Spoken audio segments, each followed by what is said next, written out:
own. And wow, well, lots going on. And we need to make sure that should be on LinkedIn here as well.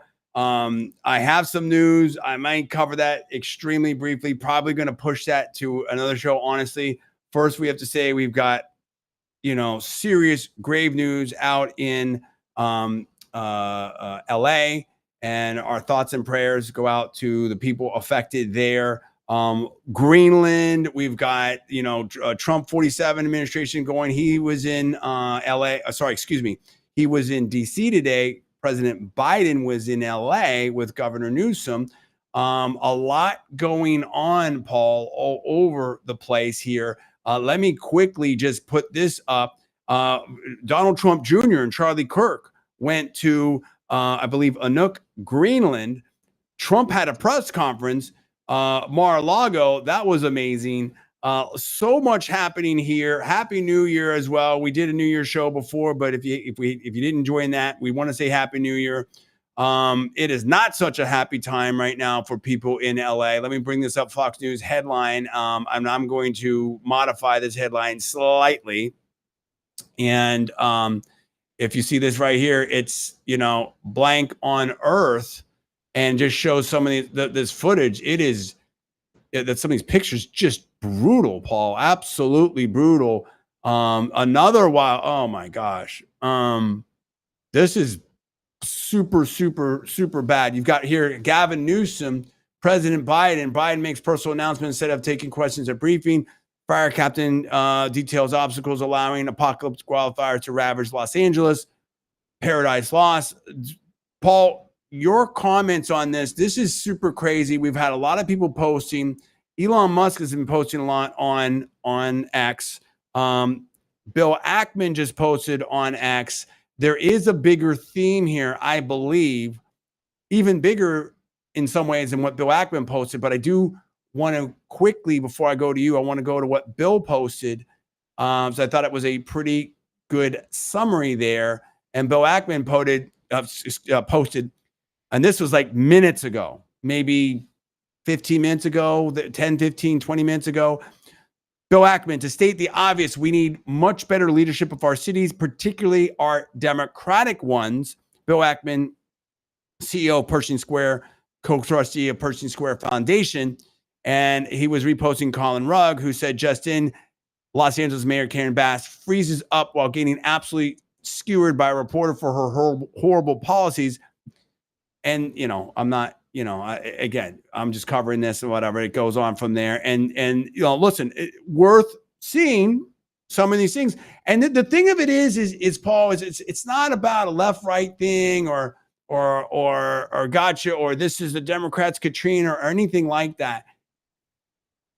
There's been and I've said this, people are picking up on it. Chamath Avalon has said this about how there's been a vibe shift. And like, dude, I've been saying this for years. 2023 was the year of reality. 2024 was the revenge of reality. I got to figure out what I'm going to call 2025. But it's kind of what Bill is saying right here, in my opinion. I'm not speaking for him, but it's people want competency. People have had it globally. There's a lot of things going on globally, and we're not going to get into everything, but people have had it, dude. Whether it's the endless wars, whether it's Canada, now Greenland's thinking about maybe we want to be part of America. People are looking at, excuse me, New York, I'm just getting over being sick. New York City, people are looking at, what's going on in LA.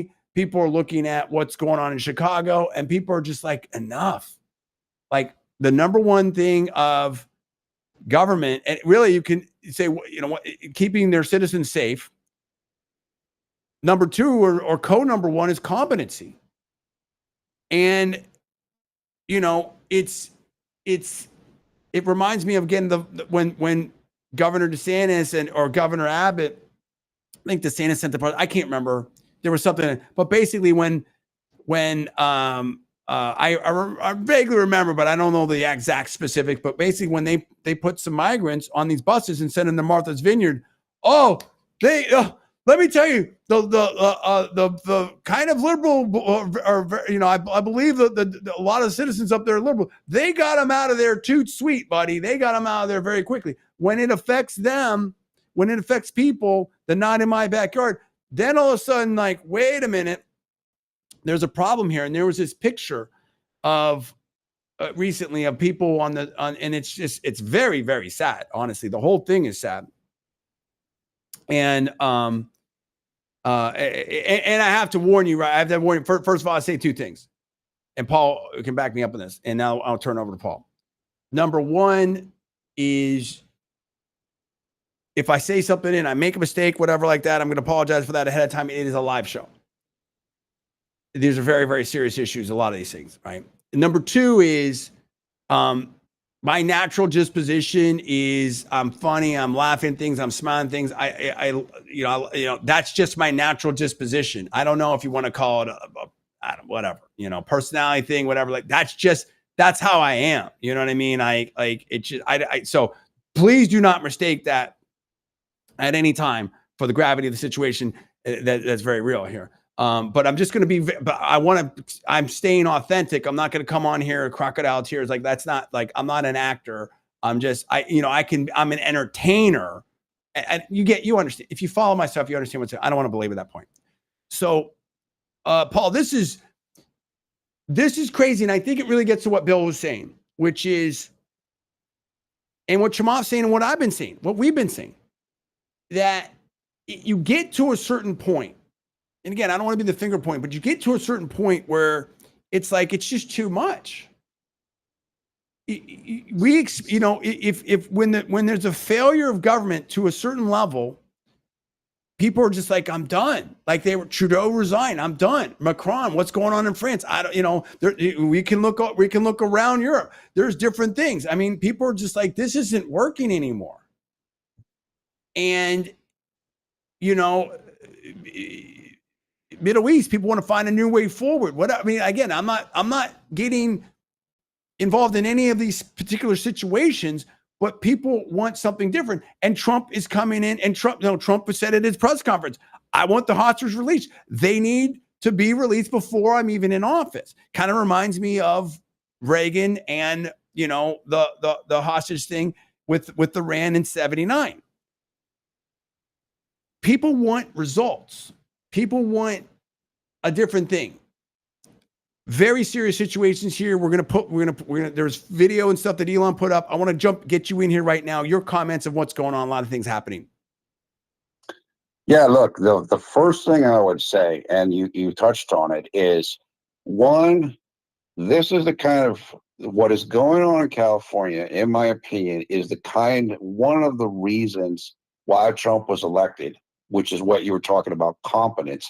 And the second thing is, a lot of people will remember this, President Trump, in the past, I think when he was in office, California was having issues with wildfires. And one of the things that Trump told Governor Newsom to do was, look, you need to clean out the underbrush in these forests. You need to figure this out, because if you do that, you will have far fewer incidents with fires. This is something apparently I'm not an expert on this, but apparently this has been shown to be the case in various places around the world. And to Newsom's credit, he said, okay, we're going to look at that. We're going to do this. Well, here we are again, California fires again, and Trump's coming back into office. And look, some people might think, look, Trump has to be a little cautious about what he says right now. You want to be sensitive on a situation. But, however, this is a very good time for Trump to say, I've told Gavin Newsom this type of thing before, and he didn't listen enough, and here we are again.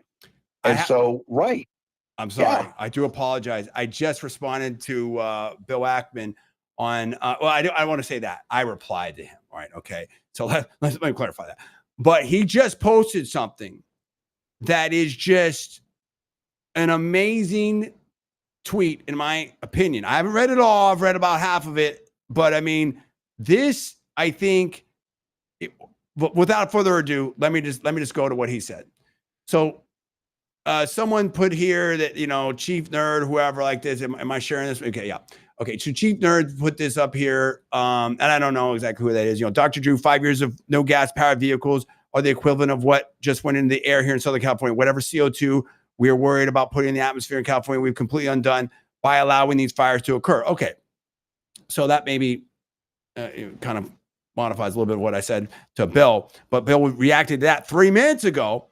The ESG, let me go to the full thing here. Okay, the ESG movement never considered unintended consequence. I mean, I'll tell you right now, Bill Ackman is one of the smartest people out there. I love his posts. I love the value added. He's, from what I can tell, a great human being and stuff. I've had little contact with Bill. I'm not going to say much more than that. But everything I've seen him say and do, whatever, great person, great humanitarian, very smart, Harvard undergrad, Harvard Business School, billionaire, whatever, but someone that cared, much like Elon, this is what I love about the billionaires and the tech bros and the people on our side and the hedge fund bros and the Wall Street. It's like, you've got people that like, okay, I've made it, but I want to give back. I've made it, but I care about people. Led by who? Real Donald Trump, who is, as you've said before, Paul, the blue collar billionaire. Okay, we're going to come back to that, but I'm doing three things at once. Bill's quote. The ESG movement never considered unintended consequences in its calculations. So smart. I love this point. Consider the carbon release in the last 48 hours in California from the raging infernos, and consider the war in Ukraine enabled by Europe shutting down nuclear power and carbon-based energy, becoming dependent on Russian gas. So it's great to think like, oh, I'm ESG, I'm an environmentalist, I'm, this moral pose, without thinking about the bigger consequences. And I've long been a student, and I don't know what you want to call it, very good or mini expert, savant, whatever. I mean, I'm not super duper steeped in it. It's not like I've written books or anything like that, but I've studied with some of the best. I'm not going to sit here and resume drop whatever, but I'm extremely good, and I've dealt with some of the best in that field, in my opinion, or at least I used to be. And the thing of it is that you got to look at the incentives, and you have to look at the externalities, and basically everything's simple and everything's complex, everything's simple, meaning that you want to have things more productive. This idea, this as some would say, climate cult, where or this religiosity, if you will. I'm not trying to be pejorative here, right? I mean, there's people. Everyone should care about the environment, right? The Republicans, Teddy Roosevelt was one of the first environmentalists. Like, we all want clean air, clean water, stuff like that. So it's not about a pejorative. It's about we're not going back to the Stone Age. That doesn't help anything. And in fact, as we see that technologies, the more industrialized nations are having lower carbon emissions. Or if you look at the arc of the U.S. and I'm not going to get into all this type of stuff, but basically, again, to simplify it, because it can get complex, technology is going to get us out of this. The more effective we can be, the more productive we can be, the lower the cost of energy. It helps people out. And the technology can help us address these things. Not saying it's a perfect panacea. Of course, we have to keep our eye on the ball. And like, RFK Jr. and others have said, okay, well, wait a minute. This is where maybe capitalism or maybe health or whatever has gotten a little askew. So we need to look at the whole thing. But you need to look at things holistically, not in a vacuum, as Bill Ackman says here. So I thought that was a very good point, Paul, your comments. Yeah, I agree with you. Bill Ackman is a very intelligent guy, and you do have to think about things like unintended consequences, because as he said, we are seeing that right now.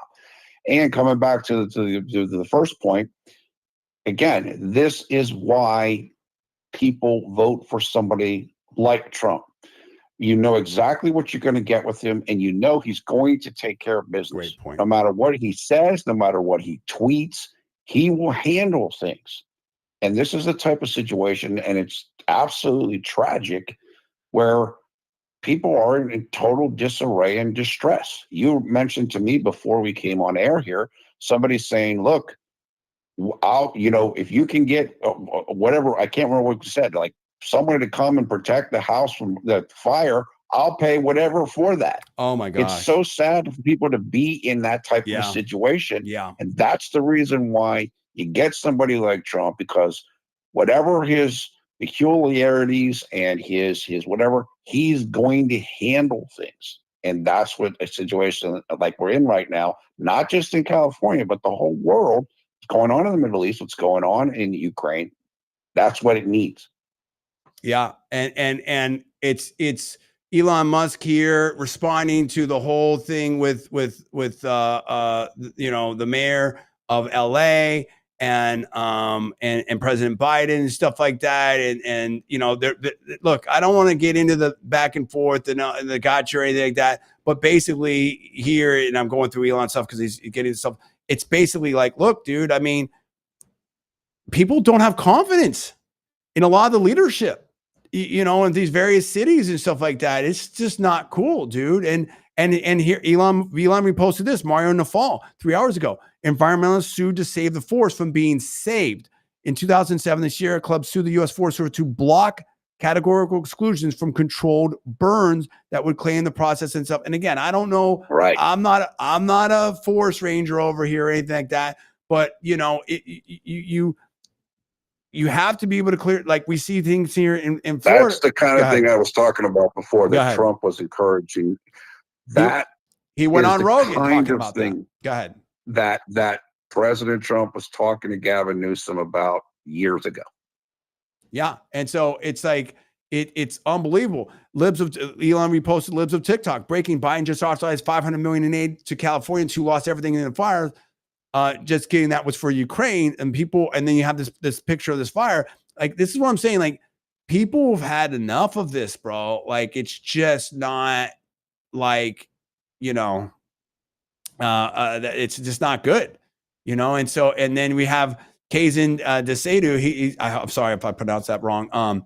He's done some really great content and post some stuff there. And California has the best land and the worst government in America. Gavin Newsom's failed water and forest management policies helped turn what could be manageable fires into devastating infernos. And he's right there, post stuff like that. I mean, he's a great content creator. This person right here, Kazin. Yeah. Go ahead. Sorry, I don't want to interrupt. No, you're good. Just the only reason I'm doing that is because President Trump was, and we'll get to this in a minute, President Trump was asked a question about this basically up on Capitol Hill today where he was, and he said essentially a similar thing, which is, look, I like Gavin Newsom. I get along with Gavin Newsom. Gavin Newsom has not done a good job.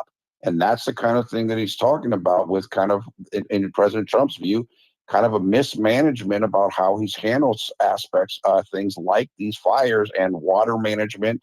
Apparently, LA didn't have water in the fire hydrants today. Wow. You do not want to be in a situation. One of the things that we brought up today off air as well, Go ahead. We made an analogy with this to the situation that happened a few years ago in Maui. Yes. How tragic that was. Yes. What's up with Maui? People couldn't get in. They couldn't. And that's the thing. Like they were talking about that. I think, one of the reporters, it was like months. I'm not making any allegations. I thought I saw something and maybe I'm wrong or whatever. And I haven't been following that closely, but that was a devastating situation. Here is something that Elon Musk reposted from Mike Solana. And I think it you had Bernie Sanders saying something and, 80,000 people told to evacuate. Blazes zero. This is from Bernie Sanders. Blazes 0% contained. 8 months into the area seen rain. The scale of damage unmanageable. Climate change is real, not a quote unquote hoax. Donald Trump mistreat this like the existential crisis that it is. Now, Mike Solana came back and said, I don't know, in some account, quote, global warming ate my homework, doesn't work anymore. Literally every single politician in California responsible for the catastrophic failure to prepare for this, from water management to control burns to the fire department's budget, is a Democrat. California in the legislature, I believe, is a super Democratic state. And then Elon Musk says, absolutely. You literally have the other day, Mark Zuckerberg moving his fact checkers or whatever, or the trust and safety, I don't know, moving some of the teams from California to Texas. Elon Musk has moved some headquarters to Texas. And, it's like things are changing. People are done with this, Paul. They don't want to hear the excuses anymore. You're right. They don't. I was just trying to look No, up you're exactly. fine. I know what you're talking about with Zuckerberg. No, not an issue. I just had the mute button on. They are done with this. And look, again, we're not trying to make this political at all. We just have to discuss what is going on and what the situation really is. Again, going back to Maui, which also apparently was an unprepared situation, or people believe that it was. Hawaii is heavily Democratic. And I know some people brought up at that time, what about this? What about that? What about this? And so it's much better. Prevention is the best cure. And the way that you prevent stuff like this from happening is having competent governance, which is what you mentioned at the top of the show. So real quickly here, you have this clip, and I'm not going to play the clip, but I'm going to show it for reference. Greg Price put this up. Elon Musk retweeted 4 hours ago. Here is President Trump 3 months ago on the famous Joe Rogan episode talking about how California refuses to build water reservoirs and manage their forests to prevent wildfires. And there he is with the backdrop, everything like that. So this is out there. Now, what I'm trying to find somewhere around here is Elon had posted this thing about, well, there we go. A friend in LA just took this video, Elon Musk. Let's see if we can get this. Yeah, that's sad. That's man. sad, dude. This is really crazy. This is crazy. Crazy. That I think is Pacific Palisades. And I had I've been there, Pacific Palisades. It's right down, Highway 1 is just south of Malibu. It's right north of Santa Monica, east of Westwood, Brentwood area. I mean, I believe my roommate or one of my friends, I believe my roommate in college at Berkeley was from that area. This is big money, players, huge money. Okay, you're talking about right next to the Pacific Ocean, right next to the water. It's devastating. I think James Woods lost his entire house. I mean, it's just crazy. It's unbelievable. I can't believe, and it does. Listen, it could be anywhere. It's not about that. It's just like, how do I want to phrase this? I want to be careful how I want to phrase this.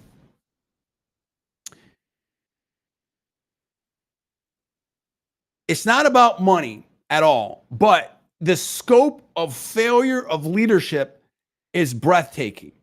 And I think that this hit home in certain sectors of the Democratic Party, in certain sectors of the Hollywood elite, intelligentsia, whatever you want to call it,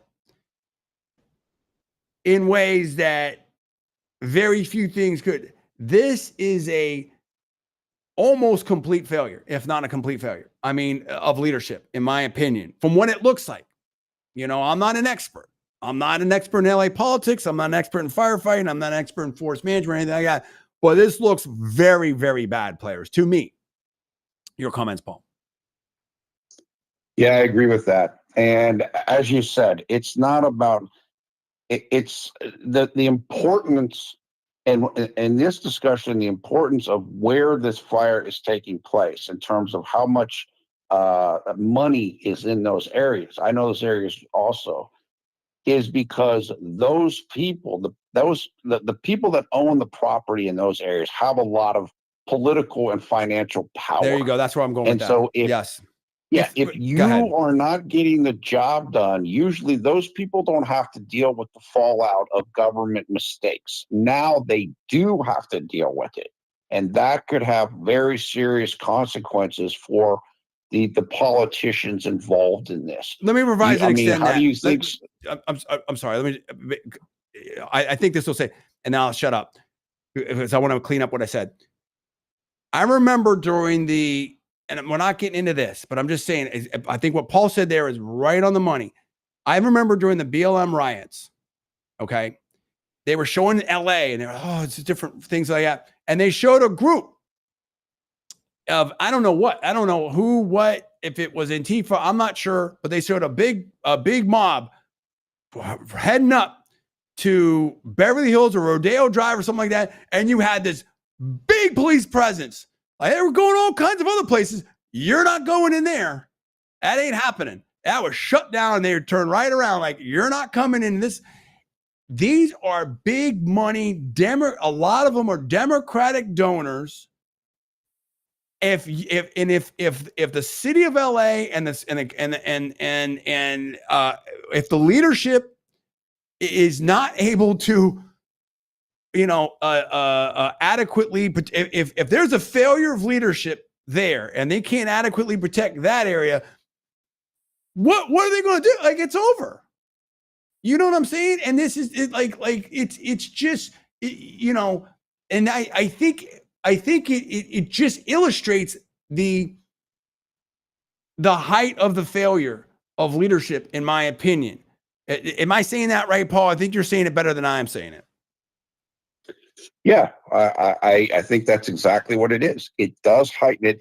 What it is people who usually don't have to deal with the fallout of poor governance, now they do have to. Right. And it's on sadly a catastrophic level for some of these people. That is going to crystallize the minds potentially of some of these people in a way that other events that don't affect them might. Right. And it's like, you can't, and that's what I'm saying. And we're seeing analogous things in different ways around the world. Like when you and like Trump has said about, the situation in Europe, right? When you have, devastation of a country. I mean, he's like, I would have had that solved, like at some, like, dude, everything's like, so much is ruined. You have an entire generation in Ukraine gone. Almost. I mean, I'm not alleging anything. I'm just, let me revise and extend that. You have a huge amount of loss of life. You have different things going on in the Middle East. Like, you got to solve these things. I mean, you have people that can't afford to pay their bills in Canada. You have people who can't afford to pay their bills here. You've got people. This reminds me of North Carolina. You had people that weren't allowed to go back to their homes, allegedly, reportedly. You have people that are still maybe not be able to have good situations right now. You have devastation that happened in North Carolina. You had devastation that happened in Florida. But the difference between Florida with Governor DeSantis and quick response and the lines people out there doing things and being on the ground and having leadership versus what's going on in some of these other places, it's night and day. Governor Hochul riding the subway with what looked to me like a bulletproof vest. How does that inspire confidence? And you have this picture of people waiting for the subway completely up against the wall, like all of them. I mean, people have had enough. This is apocalyptic, and I think it serves as a stark reminder or a metaphorical signpost, if you will, that we're not doing this. We're not doing this. Have I missed anything, Paul? Anything you want to say more about this before we transition? No, I think you covered it pretty well. And Trump, I know, used the same term, apocalyptic. I mean, this is difficult to watch and witness. You feel terrible for the people involved. And the goal is, how do we make sure this doesn't happen again? And that's what we're talking about here. No question. No question. And okay, I'm laughing because I'm seeing something I'm going to put up on here. We've got Donald Trump. We've got other stuff going on, and it all relates. We'll make sense of it here. We're about the 30-minute mark. We're going to try to wind it down within like 10, 15 minutes tops. And we had to extend on that because obviously that's the big news now. New York Post, Charlie Kirk posts up the Don Roe Doctrine, Trump's vision of the hemisphere, Gulf of America, Panamaga, Canada, the 51st state, Greenland is our land. I mean, there's a lot of things. Now, Charlie Kirk, along with Donald Trump Jr., went over to Greenland Interesting here is, now you've got Senator Fetterman and your senator over there. He's sounding a lot more reasonable, a lot more based. And now here we go. We got Greenland to Palm Beach in one day, same day MAGA.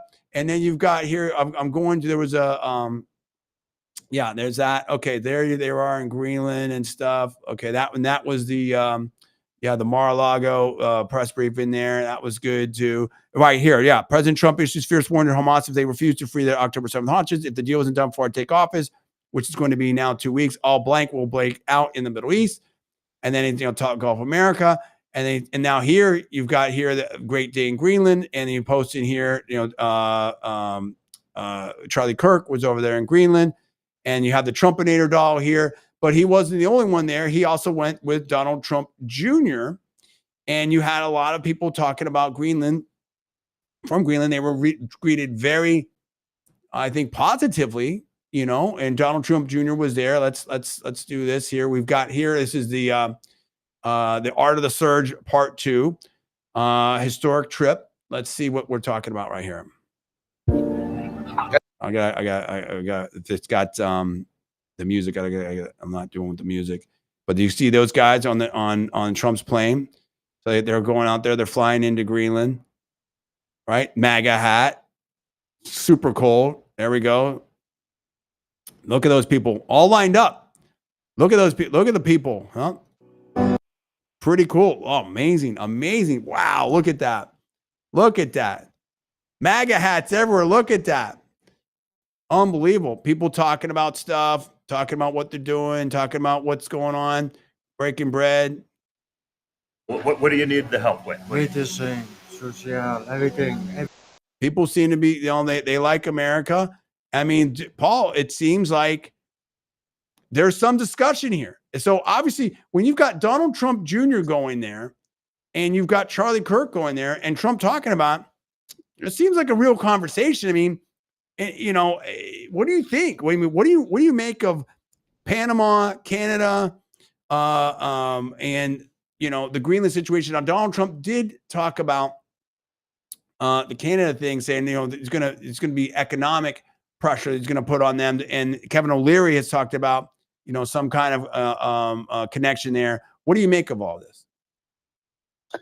I think of everything. I think the Greenland aspect is the most real, or kind of the most realistic / strategically important. I mean, obviously, if we could acquire Canada, that would be gigantic. I don't know if that's realistic, but I think Greenland could be, and it would be a multi-step process, in my opinion, if you were going to do it, which would be them probably number one, declaring independence from Denmark, and then number two, which I guess would have to probably be done with a referendum of the people there.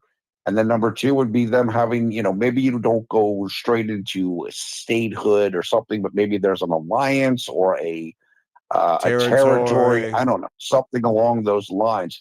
I think it's a very realistic scenario, and I think it's a very worthwhile scenario because of the strategic importance where it's at in terms of the Arctic Circle, and of course, globally where it's located at, and its importance in that regard. So I think that if I was somebody that lived in Greenland, I would say to myself, who can do more for me, the government of Denmark or the government of the United States? So I definitely think it's a very real thing to President Trump. Also here, Mark Zuckerberg, just very quickly, is going to restore free expression to Meta. The fact checkers are gone. A lot of people in the media are freaking out. I mean, I'm telling you right now, things are changing very rapidly. There is a major vibe paradigm shift. I said it before, been saying it for years. It's here now, and you're just seeing a huge sweeping push. It's a different things. People talking about in Chamath, and I've said, you have to be competitive. When one does it like X, people were trying to, in my opinion, put pressure on Elon, and there was a potential boycotts and for the advertisers and allegedly, reportedly, in my opinion, and all this stuff. And now, and Elon has, to his credit, stood strong, stood up for free speech. And Trump won huge. And now people are like, look, one, I want to be a part of that. Two, like, the X is growing. I need it. To be competitive. To be competitive, we need free speech too. Like we're like the whole Obama era type of thing. And I'm not alleging anything, but this whole thing of the woke era, the cancel culture, the misinformation, the fact checking, like that's it. I'm not saying it's over, but man, it's on the way out fast. People want that you can't swing it too far one way or the other. It's not about purple strategy being the center and stuff like that. But and I'm not going to get into this, but it's like, people want to see great women and great men, right? People want to see like freedom. People want to see like everything's cool. You know what I'm saying? Like be yourself. When you have to constantly constantly filter yourself, and you can't say this, and you can't wear this, and you can't do this, and people don't like that. People want freedom. They want free speech. They want everyone to be themselves. They want authenticity. They want to and listen, we're all in America because we believe in America, in American values and stuff like that. And I think that it's I don't want to get too far because a lot of these things, can be misconstrued. Well, I don't want anything misconstrued, but I think that I think we're saying some stuff that at a basic level people understand in terms of freedom, free speech, and being authentic and stuff like that. Am I making sense here? Yeah, it does make sense. I mean, look, all of these things go together, which is President Trump represents competence, free speech, right, return to kind of a normalcy, I think, for in the minds of a lot of people. And that's what people are looking for. And that's why Trump got elected. And that's why people are so eager to get to January 20th. Absolutely. And I do, point of personal note, my wife's working overnight right now. Our schedules are I'm a little bit sleep deprived, so I'm not on my total A game, but there's so much. So I do apologize for that. So reserve the right to revise and extend. But we had to talk about this because there's so much going on. There's so much going on, but you can feel the massive shift going on right here. And people want, it's not a return to the patriarchy or anything like that, or that anyone's against anyone. And that, and again, it's kind of like the response to the Bernie Sanders thing. And what Elon's been saying, this is about meritocracy. This is about competency. This is about making sure everyone has a fair shot. This is about free speech. This is about equality. This is about equality of opportunity. And that's what America's about. Right. And so I think, that kind of goes back to the, without getting into all that, the H-1B, discussion as well too, which is to say that, we do want the best of everybody, right? But we want everyone to have a fair shot as well. And so I think that it's changing so rapidly. But I think things are, this is an absolute tragedy, what's going on right now. But I am long-term, hopeful, maybe a medium term, and that things are going to get better. And for a lot of people, January 20th couldn't come fast enough. And I think that we're seeing that. So now you have a little bit of to wrap up the show here.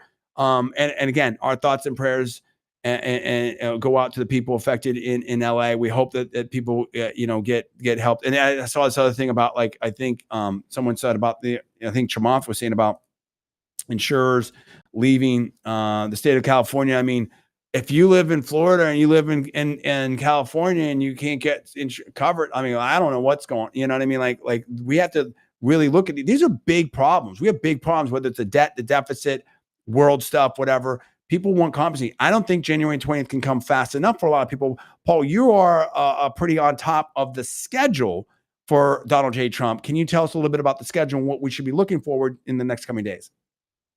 Yeah, first, let me just say that what President Trump did today, and people can go to my X and go and look for this because I post up videos pretty much every day about what he's doing. So today, President Trump was on Capitol Hill He flew in from Palm Beach, went to the casket of President Carter, who's lying in state. So he's in the Capitol building. The casket is President Trump and Melania went and visited that. Then President Trump met with GOP senators tonight, also in Capitol Hill. And then after that meeting, he and a couple of those people, including J.D. Vance, met with the press for just a couple minutes. It was very brief, but if you want to see what he said, you can go check that out. We mentioned some of what he talked about. And so the schedule coming up is for tomorrow is the official President Carter funeral. President Trump will be going to that, as will the other living presidents, ex-presidents, and President Biden. And then I believe also tomorrow, I think that President Trump is having some of the Republican governors go to Mar-a-Lago. So the Carter service is in the morning. I guess President Trump will then fly back down to Mar-a-Lago, meeting with the governors. And then we're just rolling in where he's going to be having more meetings. He's going to have some of the members of the House of Representatives going to Mar-a-Lago this weekend. So look, we're only about 13, whatever it is, 10 days, whatever it is out. Everything is ramping up now. So that's kind of a quick overview of what's coming up in the next few days. Absolutely. And closing here, I just want to show a couple of things with some new headlines on Fox that kind of highlight some of the stuff. Headline: Stone-faced mayor refuses to answer questions about absence as deadly fires spread. Okay. And then you have Mexico's president turns the table on Trump with map idea of her own. James Wood, actor, recalls chaotic moments during wildfire horror, praises good neighbors for help. Paris Hilton opens up about seeing home burn on live TV. I mean, it's, historic home of 1930s Hollywood star torch. I mean, this is serious, serious stuff. No doubt about it. I think when you put it all together, Paul, there was still, I think that people want January 20th to come faster than ever. And I think you're going to have massive support for Trump's agenda, for his nominees. I think people want to see competency. I think people want to see these things addressed. And I think you really saw that. I'll get your last comment with the vote for Speaker Johnson. There was a few holdouts there. And in the end, there really only was one Republican vote against Speaker Johnson. And Trump was able to flip a couple of those members live so that Mike Johnson got in on the first vote. And I think that you're going to see very little resistance to Trump's agenda at the beginning. I think you're going to see rapid results and almost from a political standpoint, just very, very fast movement on the Trump agenda. Would you agree with that? Yeah, I do agree with that. And I think that the example of the Speaker Johnson vote is a good one.